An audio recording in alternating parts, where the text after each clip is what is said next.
Good morning. Wanted to talk to you this morning about how your habits define you. I'm standing in my backyard on a cool winter morning in front of our orange tree, and I wanted to share a story with you. This orange tree was a gift from my wife about a year and a half ago for Father's Day.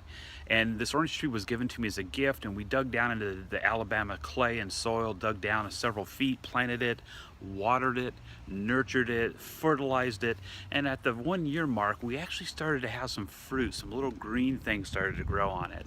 And for the last 5 to 6 months, we've been watching these green things grow to the size of baseballs, stay green for a long period of time, and then now, as you can see, they're starting to turn orange, and you can see there's still some green in them. But here in the coming weeks, we're hoping to be able to finally partake of the fruit of this tree and enjoy some oranges. This tree is much like our lives.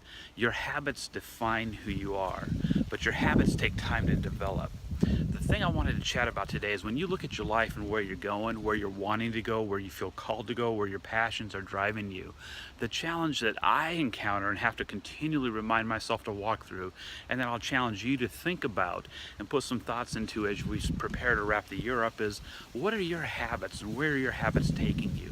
Where do you want to go with your career, your life, your family, whatever it is that you're pursuing? I know for me personally, I want to grow in my leadership role. I want to grow in my family role.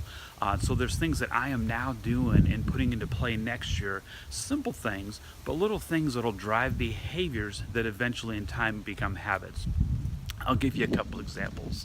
One of the things I've decided to do next year is I downloaded an app, and it's a daily reminder of the things that I want to accomplish every day. And one of those things is something as simple as read one chapter of a book a day. Now, it sounds almost too easy, but I always have had this mindset of I wanted to read a book a month or do this one thing every month or whatever it is. And often I fell short of that. So I thought if just one chapter a day, one simple chapter out of a book, over time I'll have read numerous books and accomplish that goal, but also be pursuing myself and cultivating habits that are going to lead me to where I want to go.